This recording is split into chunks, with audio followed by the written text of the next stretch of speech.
পৃথিবীর বুকে 4টি কাজ সবথেকে বেশি ভয়াবহ এবং মারাত্মক গুনাহ। এই 4টি গুনাহের ধারে কাছেও যাবেন না। কবিরা গুনাহ অনেক রয়েছে, কিন্তু এই 4টি গুনাহ যদি কেউ করে থাকে সে ধ্বংস হবেই হবে। দুনিয়াতে যেমন ক্ষতিগ্রস্ত হবে তার থেকে বেশি ক্ষতিগ্রস্ত হবে পরকালে। তার জন্য রয়েছে চূড়ান্ত জাহান্নাম। রাসূলুল্লাহ সাল্লাল্লাহু আলাইহি ওয়াসাল্লাম বারবার এই 4টি গুনাহ থেকে উম্মতদের বিরত থাকতে বলেছেন এবং যারা এই গুনাহ করবে রাসূলুল্লাহ সাল্লাল্লাহু আলাইহি ওয়াসাল্লাম তাদের উম্মত বলে পরিচয় দিবেন না, এমনকি আল্লাহ তাআলা তাদের দিকে ফিরেও তাকাবেন না। প্রিয় দর্শক, আপনি যদি আল্লাহকে ভালোবাসেন অবশ্যই আলহামদুলিল্লাহ কমেন্ট করবেন এবং ভিডিওটি শেয়ার করে সকল মুসলিম মানুষদের জানার সুযোগ করে দিবেন। অবশ্যই ভিডিওটি দেখে মিলিয়ে নেবেন এই 4টি পাপের ভেতরে আপনি জড়িয়ে আছেন কিনা। বাংলাদেশের লক্ষ লক্ষ মানুষ প্রতিনিয়ত এই 4টি কাজ করে থাকে এবং না জানার কারণে গুনাহে ডুবে রয়েছে। রাসূলুল্লাহ সাল্লাল্লাহু আলাইহি ওয়াসাল্লাম বলেছেন, কবিরা গুনাহের মধ্যে সবচাইতে ভয়াবহ গুনাহ হচ্ছে 4টি।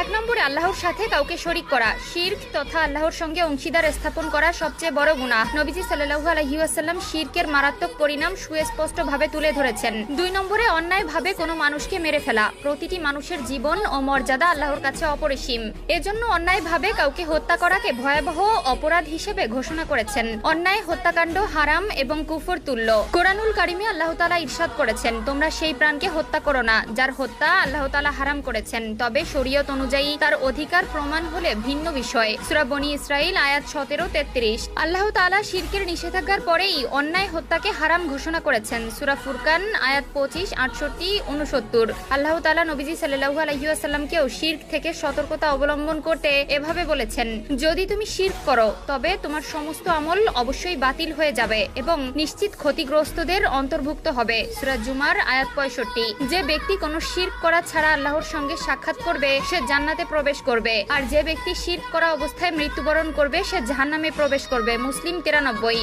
আল্লাহ তাআলা উম্মতে মুসলিমকে শিরকের মতো জঘন্য গুনাহের কাছ থেকে হেফাজত করুন, আমিন। রাসূলুল্লাহ সাল্লাল্লাহু আলাইহি ওয়াসাল্লাম ইরশাদ করেছেন, মুসলমানকে গালি দেওয়া পাপ এবং তার সঙ্গে লড়াই করা কুফর। সহিহ বুখারী। 3 নম্বরে বাবা মাকে কষ্ট দেওয়া। বাবা মায়ের প্রতি উত্তম ব্যবহারের নির্দেশ দিয়ে মহান আল্লাহ তাআলা ঘোষণা করেন, আর আমি মানুষকে তার বাবা মায়ের সঙ্গে সৎ ব্যবহারের জোর নির্দেশ দিয়েছি। তার মা তাকে কষ্টের পর কষ্ট করে গর্ভে ধারণ করেছে, তার দুধ ছাড়ানো হয় 2 বছরে। আরও নির্দেশ দিয়েছি যে আমার প্রতি ও তোমার বাবা মায়ের প্রতি কৃতজ্ঞ হও, অবশেষে আমার কাছেই ফিরে আসতে হবে। সূরা লোকমান আয়াত 14। 4 নম্বরে মিথ্যা সাক্ষী দেওয়া। মিথ্যা সাক্ষ্য দেওয়ার কারণে ব্যক্তিকে জাহান্নামে যেতে হবে। হযরত ইবনে ওমর রাদিয়াল্লাহু তাআলা আনহু সূত্রে বর্ণিত, রাসূলুল্লাহ সাল্লাল্লাহু আলাইহি ওয়াসাল্লাম বলেছেন, কিয়ামতের দিন মিথ্যা সাক্ষ্যদাতার জন্য আল্লাহ তাআলা জাহান্নামের ফয়সালা না দেওয়া পর্যন্ত সে তার পা দুটি নড়াতে পারবে না। ইবনে মাজাহ 2373। কোনো মানুষকে কোনো কথা বলার আগে আমরা চিন্তা করি সে রাগ করবে কিনা অথবা কষ্ট পাবে কিনা, কিন্তু একটিবার কি চিন্তা করে দেখেছেন